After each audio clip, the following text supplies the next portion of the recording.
session of BGI 24. Not the end of the event. We've got a barbecue by the pool after this, and then some of us will be around after that the rest of the day, informally discussing various things. But this will be the last session in this room up on stage, anyway. So yeah, we'll do another one next year.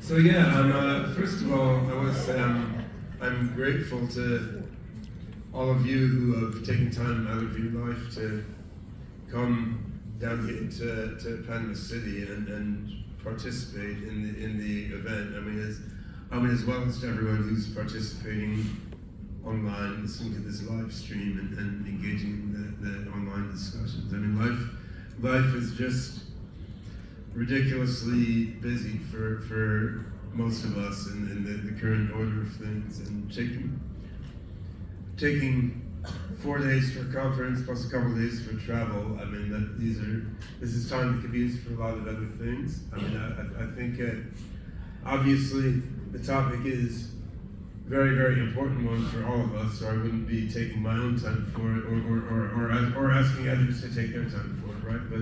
But still, it's a concrete action to devote 6 days of your life to coming to discussion, because after all, there are actions we can take besides just discussing things, right? So, yeah, I'm grateful to all the amazing people that we've pulled together here. And this session was labeled conclusions or something like that, but of course the nature of what we're doing here does not lend itself to simple, neatly packaged conclusions. But I do think interesting progress has been made in some important ways. So my main motive in convening this group of people here is just to create stronger connections between people who are knowledgeable and active in a few different related areas that logically and conceptually are really closely connected together, but given the way social and economic dynamics work, don't intersect as much as you'd think. So I mean, one of these groups is AGI researchers and developers, people actually trying to build AGI systems. And of course, there are not a lot of AGI developers out there to build malevolent AGI systems. I mean, pretty much everyone working on AGI wants to build an AGI that will be beneficial to people, although there may be different ideas about how to go about it. But I wanted to bring together AGI researchers with various other groups of people.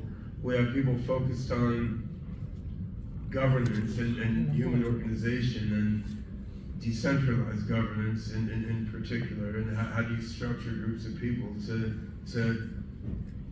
effectively make decisions about really complex things. And I've been engaged for a couple of decades now with, I guess 2.5 decades, with the transhumanist community, and there's just been a lot of deep thinking in the transhumanist world about AGI, singularity, life extension, nanotechnology, what happens when machines take all the jobs. I mean, all these issues that are popping up in the media so often now, these have been churned over and over and over again and discussed from almost every possible direction in a global community of smart people over decades. I mean, I've been thinking about this since the 70s, some of the audience for even longer, but the organized transhumanist community has been thinking about it for a couple of decades also, and all that thinking won't go to waste. This has to infuse what actually unfolds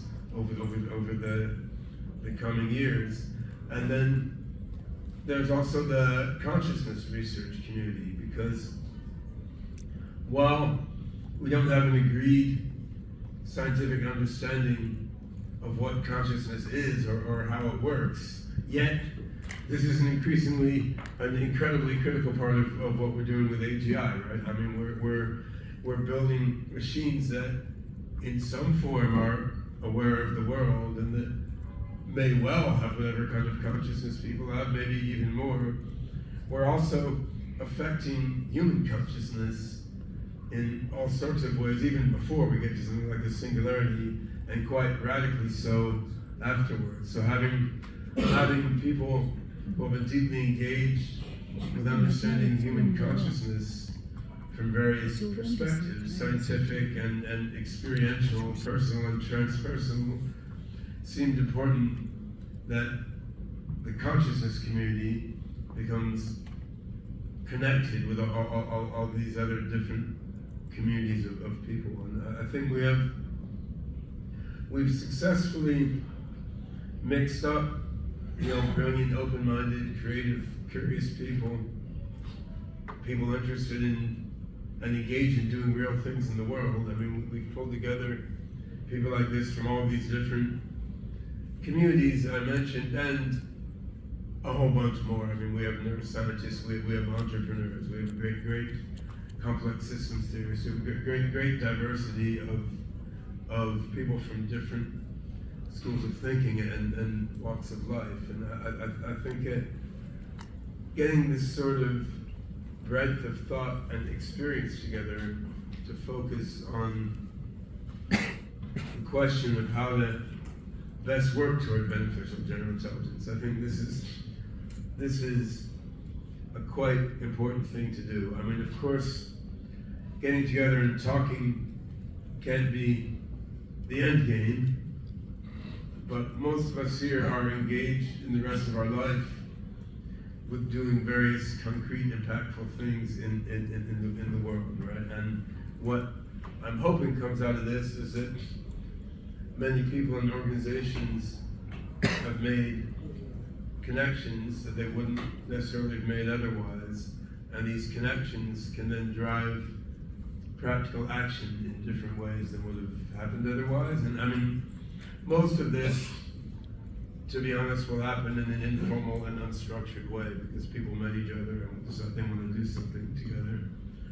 We will also make some concrete steps toward creating social media groups and networks and so forth, pulling together the people who have been at the event face to face and online, so there can be some explicit BGI community going forward after the event in which the conversations that have occurred at the event can then continue.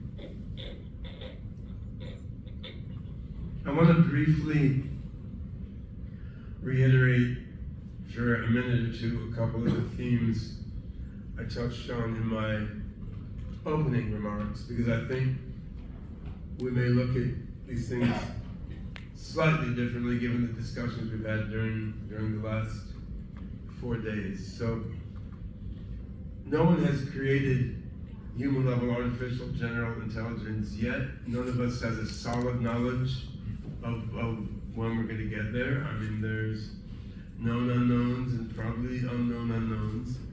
On the other hand, to me, it seems quite plausible we could get to human-level AGI within, let's say, the next 3 to 8 years.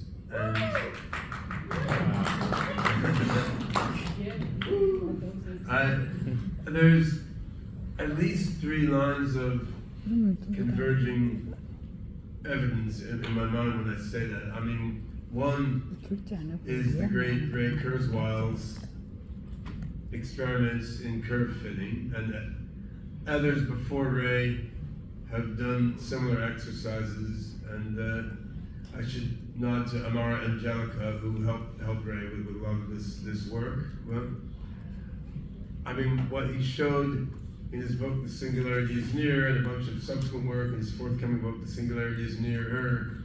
I mean, what he showed is that a great number of measures of technological progress are roughly following exponential curves whose slope will tend toward infinity around in the next decade or two, right? And so he was looking at, seems likely an individual computer will have roughly the compute power of a human brain by 2029, 2030. And you add another 10, 15 years on that, an individual computer would have roughly the compute power of all of human society.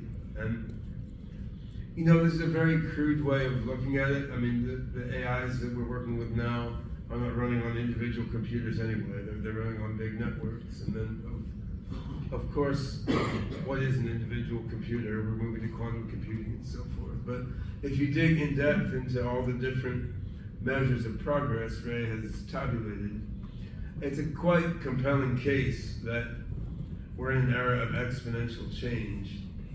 Our minds are more habituated to linear change, so it's a little hard to wrap your brain around exponential things conceptually at first, but it's a pretty solid argument that,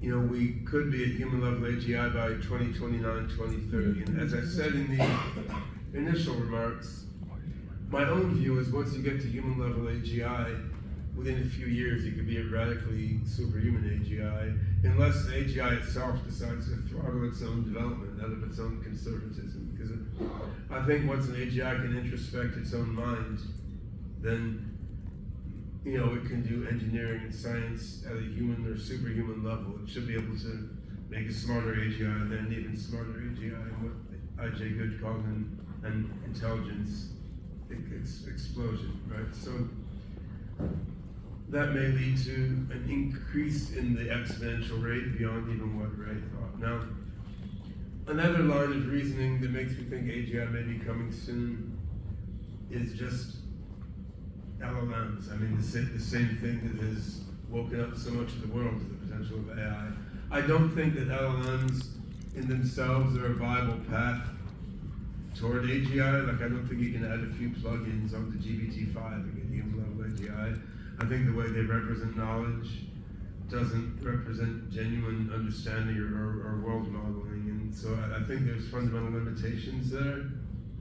On the other hand, still, the fact that we have systems doing as much as LLMs do now, this tells you something, right? I mean, it tells you something about where the AI field in general is at. Like, we're doing a whole bunch of amazing things that a couple of years ago people thought would not be feasible to do for many decades or maybe ever, right? So even though LLMs in themselves are not the golden path to AGI, they're certainly closely related to things that are in the path to AGI, and everything they can do, you got to take that as evidence that we're probably not so far off.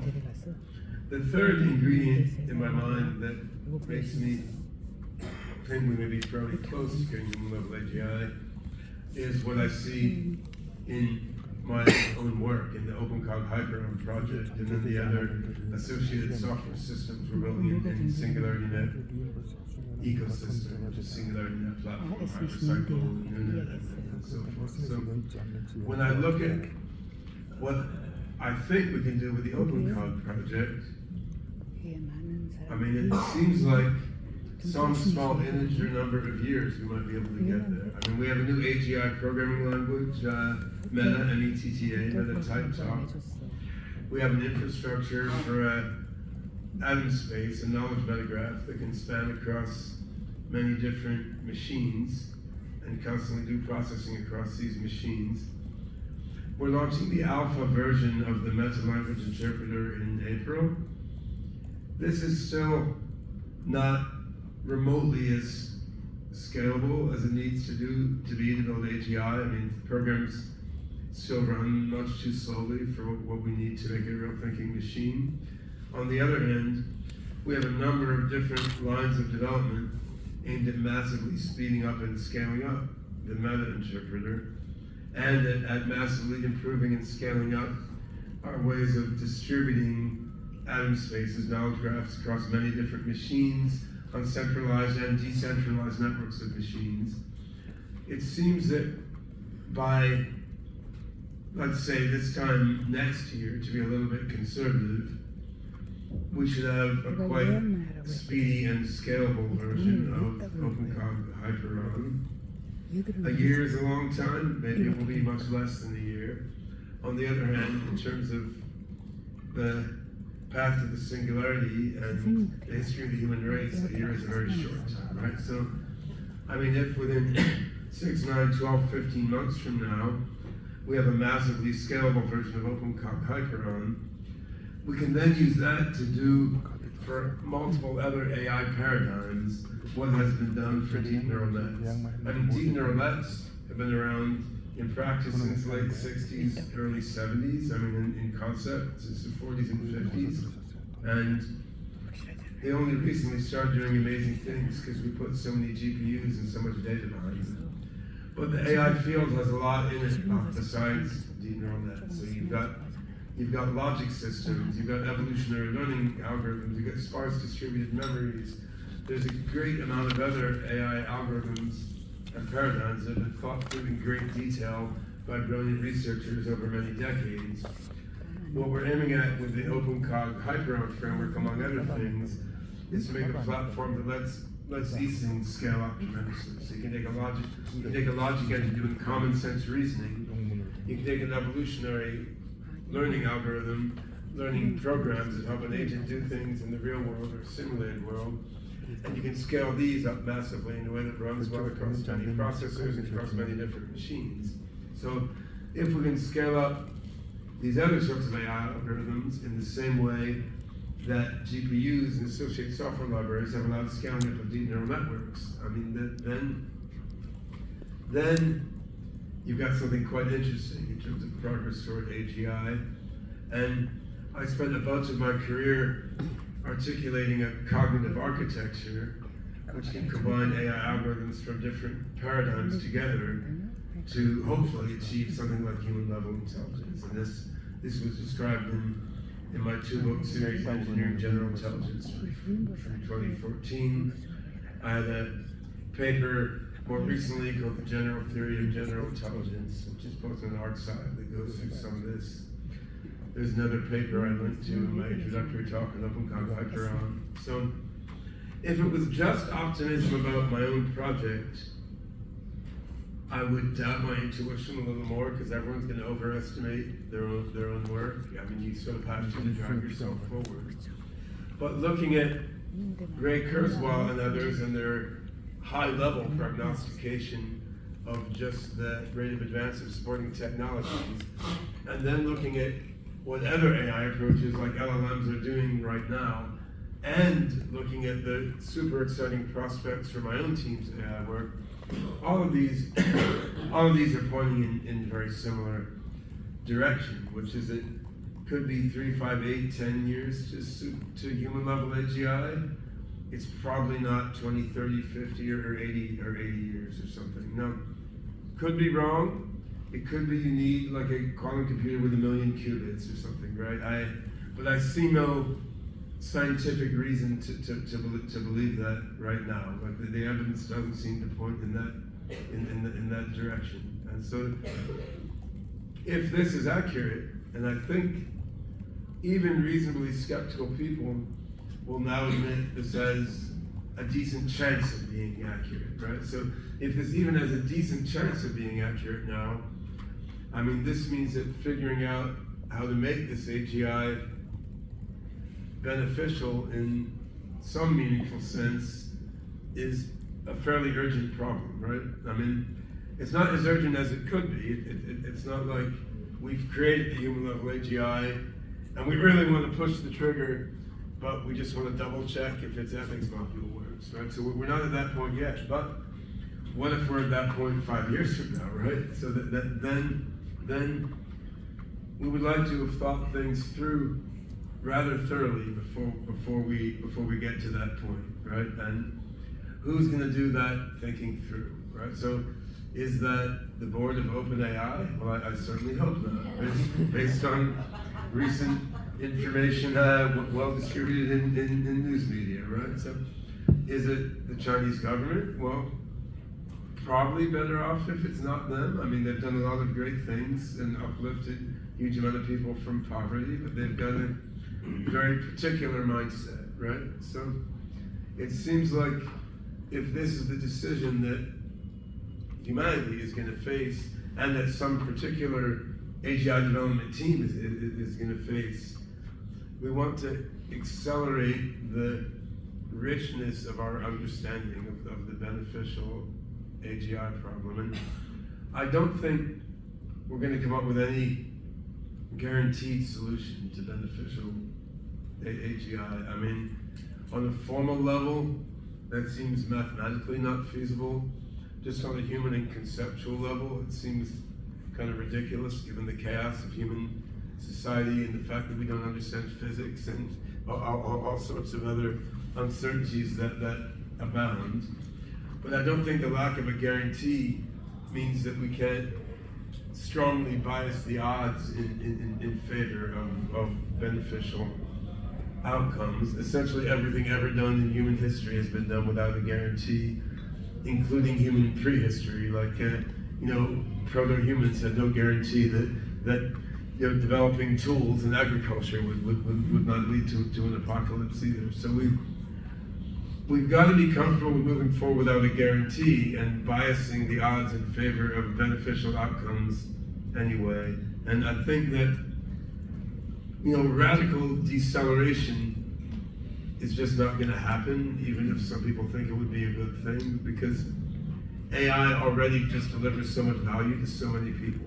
I mean, AI, it's making money for a lot of people. It's helping countries do defense and espionage, and unfortunately offense in some cases.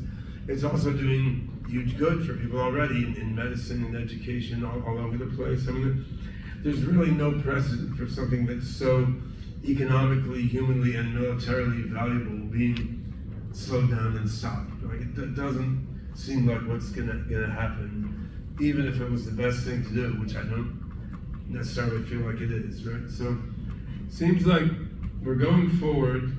We're not gonna have a guarantee, but we can nevertheless make our best efforts to bias the odds in a favorable direction. And I think guarded optimism is by far the most rational attitude to take. Like, if you're an athlete and you're trying to win a race, you're better off to think, well, I'm gonna win this race. You're not better off to think, well, I might fall down and sprain my ankle. Like, it might rain and I might slip and fall down. Well, that other guy is doing really well, right? You don't want to fill your mind with that sort of thing. It will interrupt you from executing your best possible effort to win that race. Now, it doesn't mean you want to be done. You're still thinking about, well, where do you run relative to the other guy who's in front of you, and what have I done in the past when I was a little bit behind, and so forth. So you're still being rational. You're still thinking, but you have a guarded, rational optimism. And I think there's a lot of evidence that this is the best attitude for individual and groups of humans to take if they want to optimize their odds of success. I mean, it happens that tends to be the way I am neurobiologically anyway, right? But I do think just in a data-driven way that's also a good way to think about things. So this is why I pulled this event together. After the 4 days of the event, I found myself fairly satisfied with how things went down. I as always, when organizing an event, I regret that I've been so scattered, pulled all over the place, dealing with organization things and so on. While Pam and her crew did an amazing job of organizing the conference and making it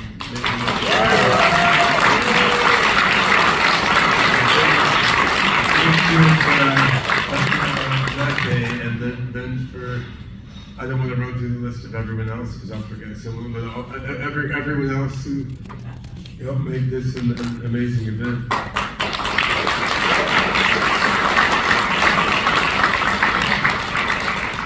But yeah, while we had an amazing team and still do for the rest of the day, still being the event organizer means I didn't get to talk to everyone that I wanted to. So there's way more people here I really wanted to catch up to than has happened or will probably happen during the barbecue. But that's the nature of it, and we'll have more events in subsequent years. So my feeling is the making of connections certainly happened, and I just overheard an incredible number of amazing, deep conversations that I wasn't able to participate in, and participated in a few as well.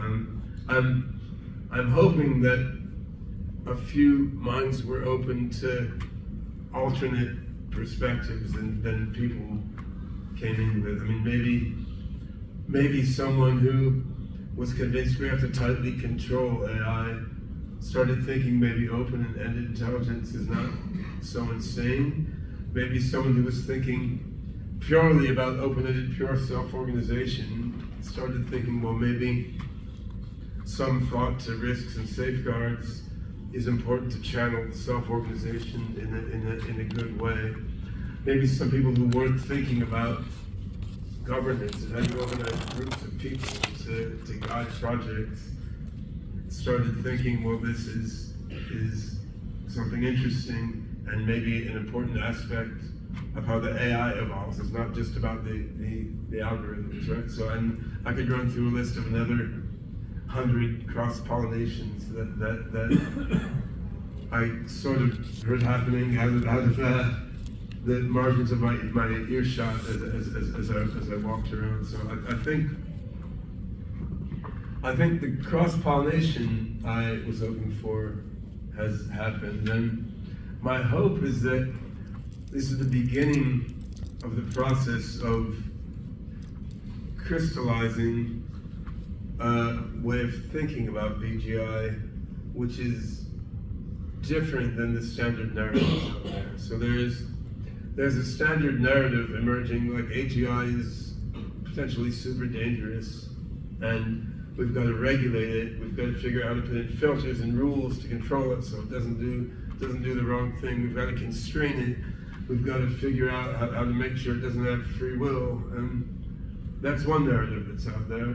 Another narrative that's out there is just, look, all this constraint is hopeless. Just let companies build useful AGI products, and ultimately they'll come out for the common good, just like Facebook and Google's products have already, right? And what? But I use those. I haven't used Facebook for a while. I use Google every day. I mean, I don't love everything the company does, but it's still pretty good email and search products, right? So I think there's a different way of thinking about AGI, which is centered on complex, open-ended, self-organizing systems, both on the AI and the human level, right? So it's focused on making systems that are not rigidly constrained in what they do, but are encouraged and biased by design and by how you interact with them to evolve and self-organize in certain directions, and then on creating human organizations that are also complex self-organizing systems whose growth and evolution couples with the growth and evolution of these AI networks. And we don't have such simple words for talking about these things, which is one of the problems that our community needs to work on. But I think we're making some progress toward crystallizing a decentralized defensive acceleration perspective on AGI, which incorporates not just decentralized computing, but notions of open-ended intelligence and decentralized governance of human networks. And we need to go further in crystallizing this perspective at following events, but also in between face-to-face events by a whole bunch of different conversations and initiatives. And I know Esther has been working on pulling together a sort of a distributed global brain of individuals interested in helping move AGI forward. And Lois is working on an AGI constitution document, which has a similar sort of purpose. And there will be a bunch of other coupled initiatives aimed at pulling together people. I know there's a non-profit, Humanity Plus, which is one of the sponsors of this event, and this has been used to be called the World Transhumanist Organization. We rebranded some years ago, and I mean, Humanity Plus, it's a membership organization. Folks can join and join the dialogue on moving toward BGI from a transhumanist view. There's another organization, Humanity 2.0, which is represented here, which is pulling together different organizations toward similar goals, but from a different background and perspective. So I think we don't need to have one organization that channels people toward BGI. We can have a decentralized network of decentralized organizations, each pulling together people and their energies toward BGI. But we do, if some of you believe that we need to craft a path toward BGI that isn't like straight on deceleration or straight on EAC, if we need a sort of middle way toward AGI, when we're accelerating, but we're doing so in a decentralized and defensive way, I think we have a lot more work to do to crystallize that perspective. And I look forward to working together with folks in this network toward that. So before concluding this concluding session, I wanted to bring a few other people up here to sort of briefly share their own thoughts on the event and how they see how things have crystallized together. So we'll hear a little bit from David Wood, Julia Mossbridge, and Esther Galfalvi. So why don't we start with you, David? We can go in order of descending age. So. Well, then I will give him the microphone. Descending age, I'm 65 and a smidgen. Well, yeah, you're older than me then, yeah, so we're not quite descending age.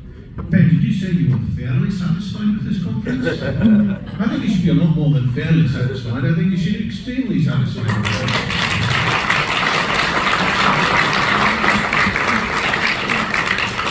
So what do we celebrate? There's a few points for constructive criticism as well. One thing to really celebrate, the thing that struck me, this is definitely a 10 out of 10, is the group of people who've been assembled. Because I talked to more and more people, and in each case I'm astonished at the depth and the interest that each person brings here of a huge variety. So that is very much a great plus.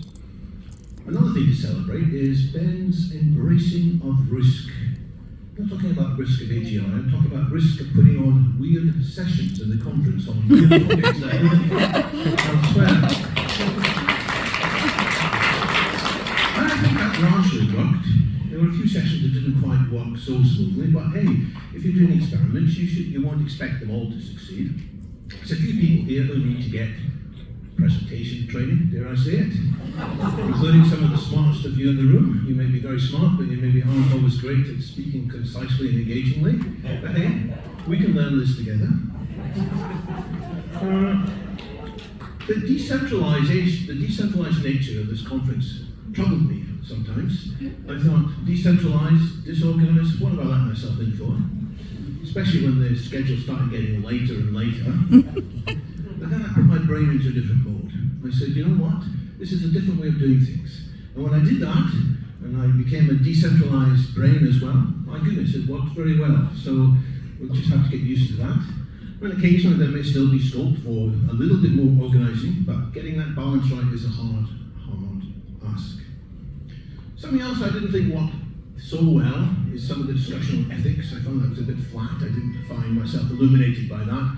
What I'd recommend in the future is more focus on something you did try, but we should be doing more, on better organizational structures for the future of AI. Don't mean the technical organizational structures, I mean markets. To what extent can we trust markets? To what extent should we be frightened of markets? I mean politics. To what extent should we be trusting some politicians and frightened of politicians? I mean law. I mean all the systems of NGOs. That needs a lot more focus, and I'd like to see that in a future event. Democracy, isn't just about voting, of course. Democracy is very important that you can vote out the leaders, but democracy only gets going when the voting is. That's the most important thing, is the discussion that takes place beforehand. And I really do hope that the discussion that's taking place here can become sort of the start of a much, much wider global conversation. I don't want to wait another 12 months before the conversation resumes. I know we've got a Telegraph channel, there's a Mattermost channel, I don't know quite what we're going to do, but something must be created where we can continue this conversation and let it flow. Final comments. I agree with Ben that we may well have AGI within 3 to 10 years. Roughly, I think there's a 25% chance we'll have it within 10 years, maybe sooner. That means that everything we've been discussing here is not just important, it is urgent. So whatever else we do, we've got to keep focused. And Ben is the person I know who's the most focused in the world on getting us to a beneficial singularity as soon as possible. So let's hear it again for Ben and his people.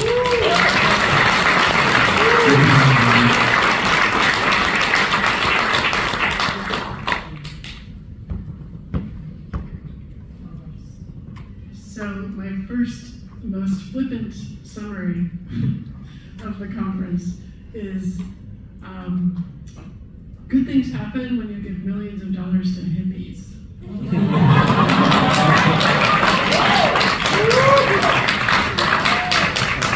So take note of that. And then the other thing is, this is the only conference where David Wood's talk is followed by my talk. and that kind of diversity and inclusivity has made this actually my favorite conference, I think, maybe that I've ever been to. And I have to speak also to that as a woman, because I am a woman. I've been to so many conferences in science and technology, and unconferences as well, with scientists and technologists. And I really felt like I belong. And inclusion is one thing and belonging is another. And so I felt seen here, I felt like I belong, and I feel like I belong, like that's going into the future. And that's a life-changing experience.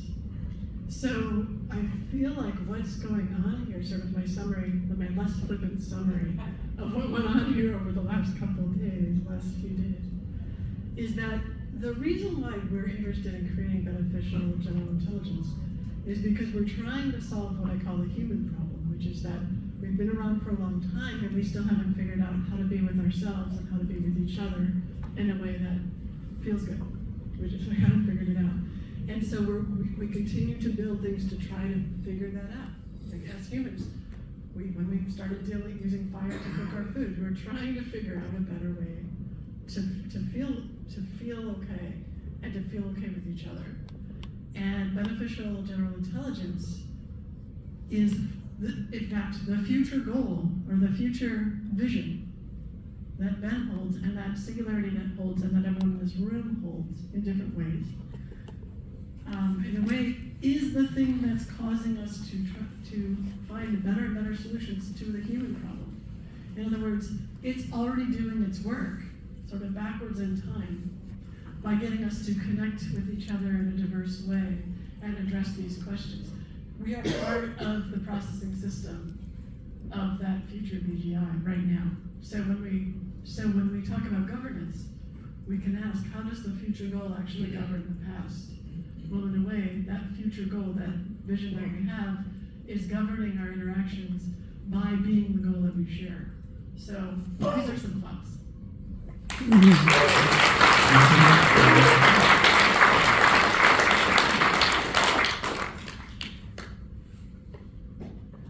Esther,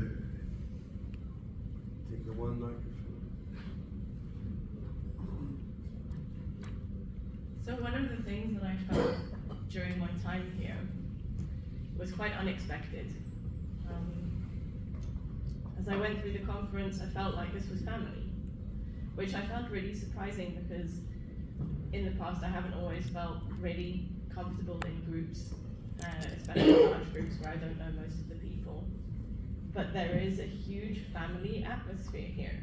I felt really seen, I felt really accepted, and I felt really supported by everyone. And so it made it really easy for me to go to somebody and say, oh, I didn't know this was happening, or I don't know what to do next, can you help me? Because when we're with family, it's okay to be vulnerable, right? And this conference, in my view, moves the needle of consciousness because it embodies that family atmosphere and that sense of loving and inclusion.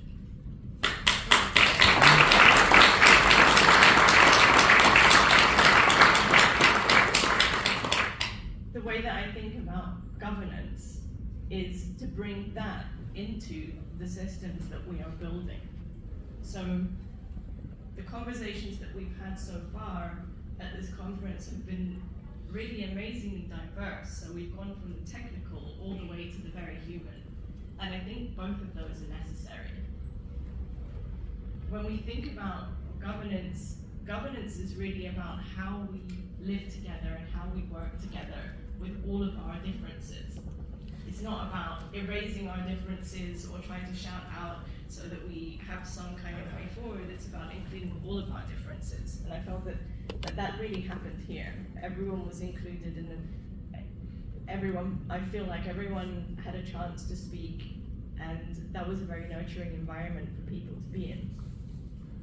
All of the things we talk about ethics and needs, those are all our human level, animal level competing interests.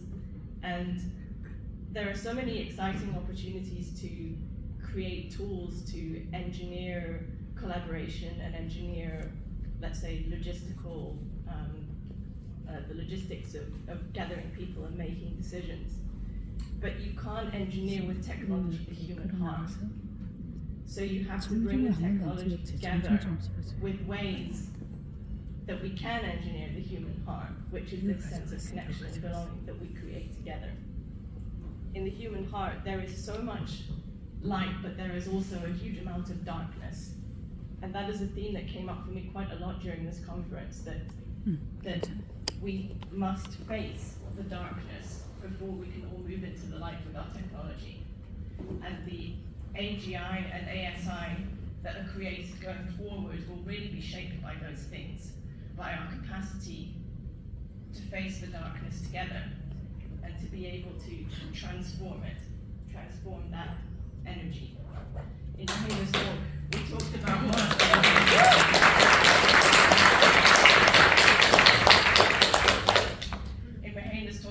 about Moloch energy, and it came up a few times through our private conversations in the conference. And that really is existential fear. Moloch fear is energy is about existential fear, the fear that I won't get what I want. It's the fear that I won't get what I need and I'm going to die. That's what it is, isn't it? And that's not bad in itself, is it? John mentioned to me in a conversation, John from World Systems mentioned to me in a conversation that is not a negative energy. It is just an energy. It's just there. It's in every single person. It comes out in all of our lives, and we can face it and we can transform it. I was really gratified to see so many people engaging in this open-hearted behavior that went beyond that kind of grasping and fear. And I think that it really bodes well for AGI going forward if we can grow our community and expand that to the rest of the world. When we think about governance, I think there are three ways that we can move it forward. One is to transform that darkness and that fear and help others to do that through our work. Another is to establish the kinds of values of human loving care and kindness and supportiveness that Ananos was talking about in her constitution. And the third is to choose tools that will continue to support the evolution of those things, of those positive influences. If it's all right with you, I would like to do a little bit more of the energetic work that we've been doing throughout the conference with the Qigong. If everyone would like to stand up and just join a last time. Is that okay then? Yes, okay.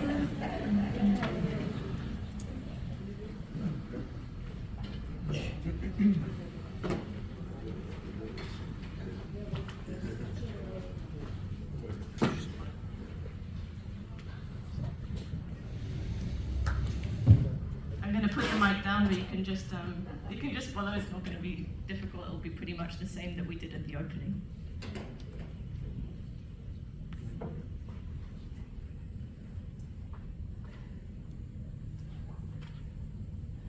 So stand with your feet hip distance apart, maybe a little wider. Hands together in front of the lower abdomen. And close your eyes for a moment and breathe with the room. Take a deep breath in and out. 3 breaths. Feeling the way we are together here. Feeling the hearts and minds in the room. And the energies that we've created together. That love and caring and compassion and sharing that we've created together.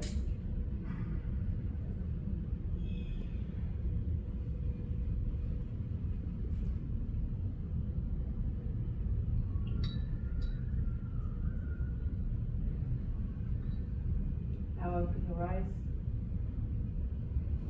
Point your palms down, bend your knees slightly. And bring it up. Bring your hands up. Like they're lifted by balloons. And then down. Feeling your hands supported by the golden sun.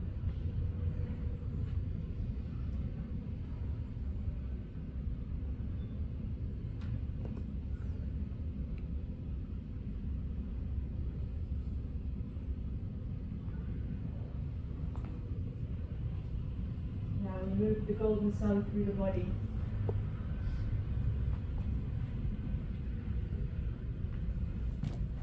Bending the knees, bringing up the arms, through the crown, down through the body.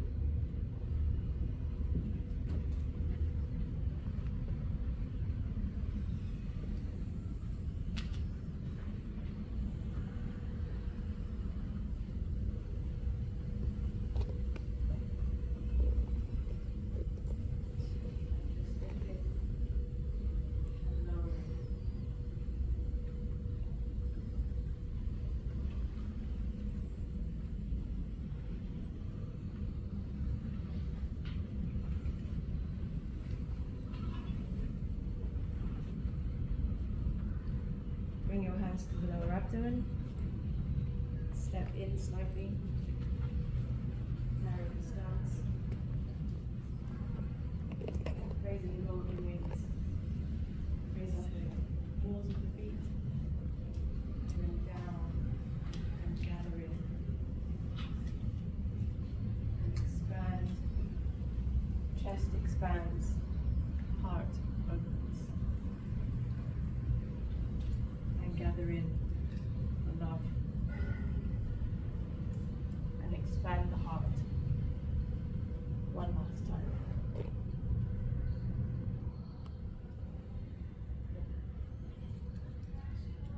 Bring your feet together.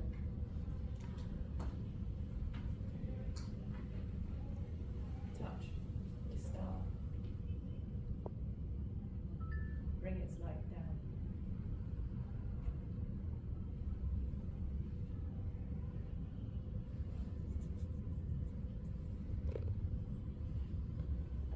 Thanks at the heart. Thank you for us being together. Thank you for sharing.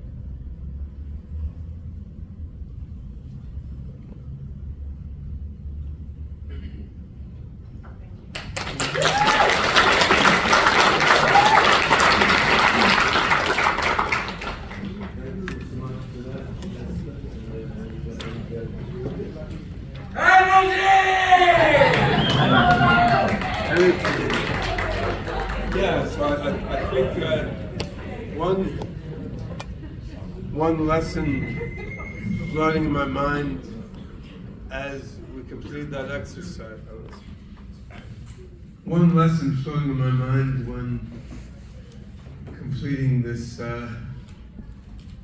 exercise is that the energy that we bring as humans, as embodied animals who are breathing and living in the world, that energy that we bring individually and collectively together to the work and play of building AGI. I mean, this is a really important aspect of it. I mean, the algorithms are important, the computer hardware is important, the governance methodologies are important, but the less analytical aspect, the human energy that we bring individually and collectively together is really, really important for shaping the AGI we bring and the singularity that we create through all different sorts of pathways. And I am very thankful to all of you for bringing your special energy here. Yeah, looking out at the audience, there's too many people I would like to thank for their participation, but I want to call out two more people in particular who haven't been on stage that much, but were instrumental in bringing it about, which is Janet Adams, who's the COO of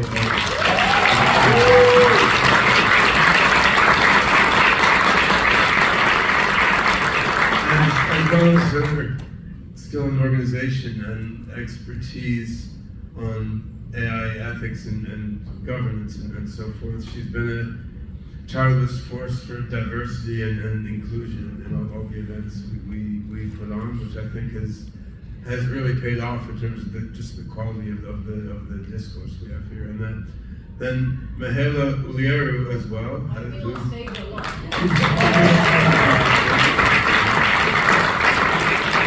In addition to her contribution on stage, Mihaela played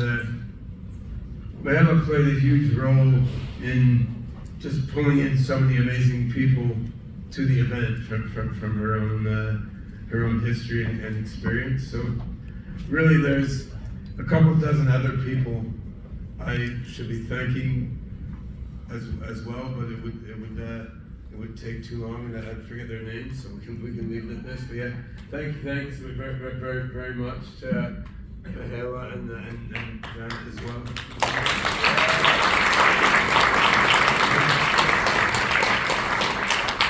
I think that concludes the conclusion, and we can now go up to the pool level and continue the discussion over whatever food is available at the conference, barbecue, take a dip in the pool and whatnot. So thanks so much for coming, and let's keep the conversation going.